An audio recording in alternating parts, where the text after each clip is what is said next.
Even in the civilized realms of the Warhammer world, hunger is never too far away for most people. Droughts, waylaid food shipments, severe winters, all of these and more can bring otherwise prosperous settlements to the brink of starvation. As the granaries begin to empty, desperation will set in. In such times, weak-willed individuals will turn to taboo practices to fill their groaning stomachs. These men and women will feast upon the flesh of the dead, and in doing so, damn themselves. Mor, god of the dead, has strictly forbidden such acts. While he cannot directly prevent people from eating the dead, the deity will afflict them with a horrible curse in punishment. The perpetrators' bodies twist and take on a hunched form. Their skin and flesh rot, while their lips peel back to reveal black, sharpened teeth. As the cannibal's body degrades, so too does their mind. They become feral and aggressive, and their hunger seems to increase with every chunk of meat they force into their mouth. This process, once started, is irreversible. From the second that human flesh passes their lips, they have begun their long descent into becoming one of the hideous creatures known as Crypt Ghouls.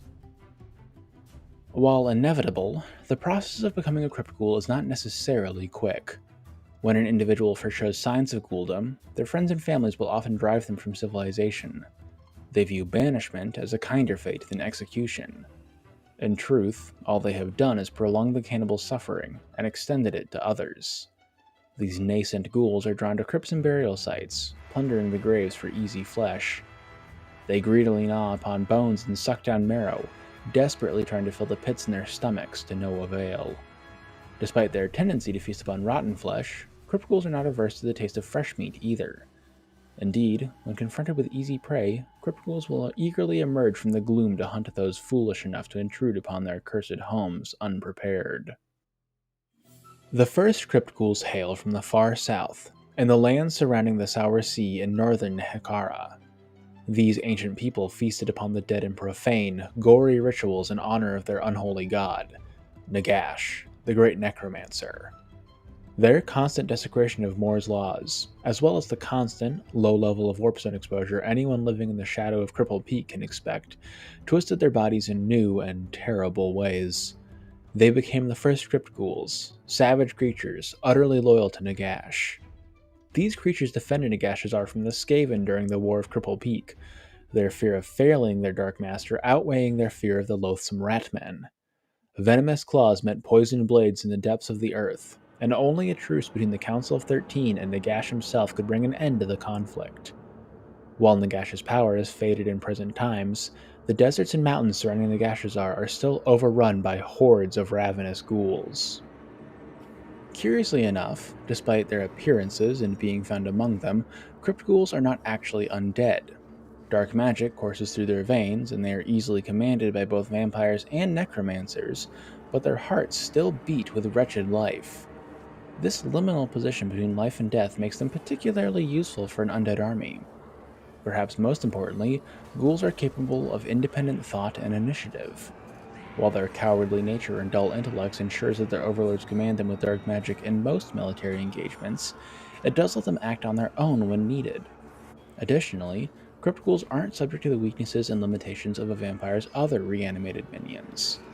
This makes them useful in assaulting temples and shrines.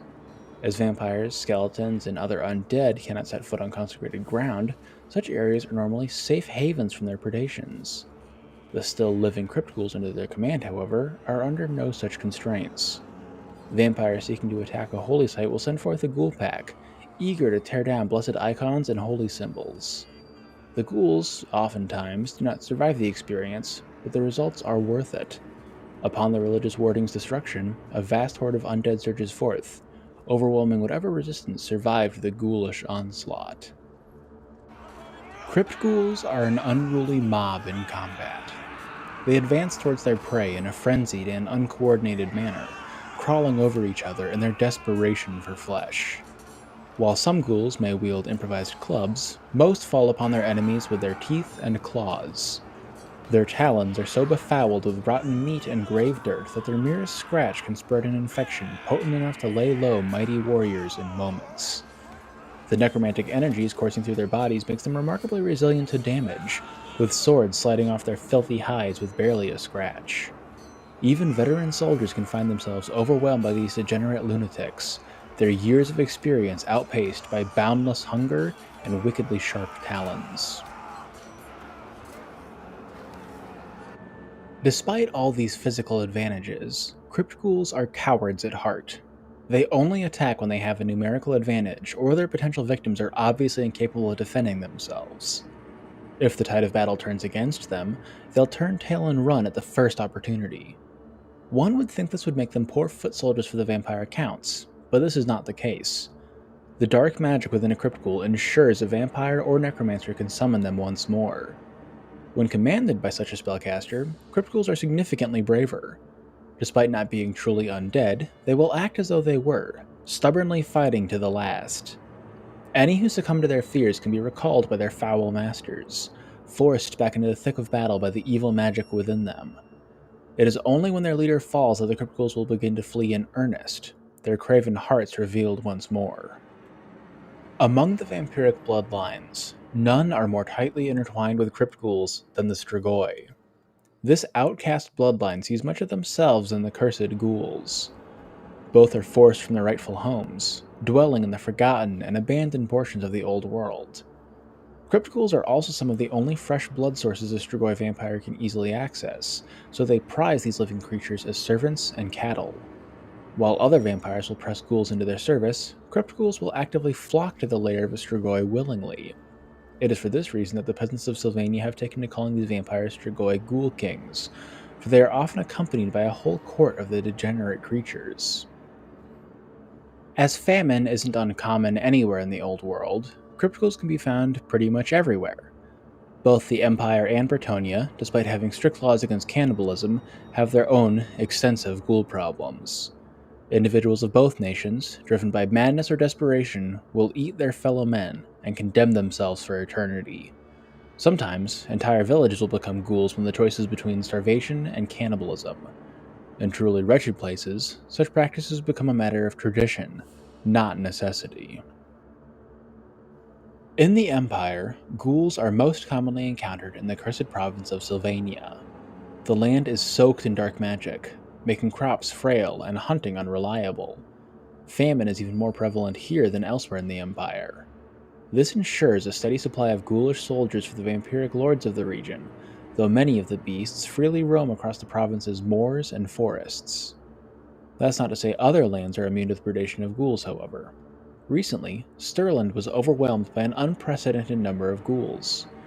Known as the Ghoul Swarm of 2512, it began when several townships bordering Sylvania experienced their third failed harvest in as many years, and turned to cannibalism to survive. Nearby towns that refused to partake were consumed. The eastern side of Stirland was ravaged, and only the combined forces of every knightly order in the province brought an end to the swarm. There are few in the province who don't bear scars, either physical or mental, from the experience. Throughout Bretonnia, nowhere has suffered the predations of crypt ghouls more than Mousillon. Large packs live within the city's great burial crypts, eating the newly buried and long dead alike. Their numbers have given them courage far beyond that of other ghouls. Whenever Morsley was full in the sky, they will boil forth from the crypts and run through the streets in a frenzy. Even in times of relative peace, the city guard moves in groups of no less than a dozen around the city's graveyards. Any less is sure to invite ghoulish attacks. In Total War Warhammer, Crypt Ghouls are a Tier 2 unit on the Vampire Counts roster. They're a bit of a mixed bag. First, the positives. Crypt Ghouls are really good at dealing damage to other low-tier infantry units, possessing a respectable 32 melee attack and 40 weapon strength. They also have the poison debuff, reducing enemy speed and damage by 15% for a limited time. It's not like they can kill white lions of Crace or anything, but they can do pretty good work against spearmen and peasant infantry. Crypt Ghouls are also a little bit faster than most infantry, meaning they can chase down routing Empire swordsmen or orc boys. Finally, they have vanguard deployment and stalk, meaning they can sneak into an enemy back line and rip apart lightly armored archers, handgunners, crossbows, and artillery if microed correctly. This can make them super dangerous against lightly armored gunline factions like the Empire or Vampire Coast. Unfortunately, as mentioned earlier, Crypt Ghouls have enough weaknesses to offset their strengths. First, they're very squishy. 25 melee defense, 10 armor, and 54 leadership as an undead unit means you'll either die quickly, or you'll spend a lot of magic healing these guys up. Even units they can beat head to head will deal a decent chunk of damage unless you attack from the flank or rear. They can do that with their stock ability, of course, it just means you'll need to take more micro than usual to make them truly effective. Second, while Crypt Ghouls have pretty good weapon strength against lightly armored targets, their damage against armored units is pathetic. Only 4 of their 40 weapon strength is armor piercing, so they'll barely tickle anything with an armor value of 60 or higher. That does make ghouls entirely useless against such units in a supporting role, as their poison is still super handy, but don't expect them to kill anything wearing armor. This is why, despite their ambush potential, I really can't recommend them against dwarves. Finally, for what you get, Crypt Ghouls are kind of expensive. They cost 600 gold in multiplayer, and they can't even win against ideal opponents like Empire Spearmen with equal resources. Yes, that is a 2 versus 1 fight, but it's the same amount of gold spent, and most Empire builds don't require a 20 stack to work in multiplayer. It's obviously not a perfect demonstration, but I hope it gets my point across. You can't just sit ghouls in a fight and expect good results. Also, as far as their backline sabotage potential goes, you should view them more as a temporary disruptor rather than a true gunline killer. Unlike the similarly priced direwolves, Crypt Ghouls don't have the speed needed to get out of dangerous situations. Considering how poorly they fare against heavily armored units, you could say goodbye to your ghouls the second your opponent redirects some heavy cavalry to save his cannons. At least direwolves could potentially escape, or at least lead the cavalry on a wild goose chase for a long time. No such luck for the ghouls. With those thoughts in mind, think about what kind of matchups you want to bring Crypt Ghouls in. Lightly armored factions dependent on archery to kill their enemies are prime targets, so the Empire, Wood Elves, and Skaven generally dislike seeing Crypt Ghouls. They can also be a good way to clear out some factions' chaff, so they have a place in the Bretonnia, Chaos Dwarf, and Tomb Kings matchup as well. Finally, lightly armored factions without much missile support such as Beastmen and Demons of Chaos can be good matchups for Crypt Ghouls. Just be warned you probably won't get a bunch of utility out of their stock or vanguard abilities.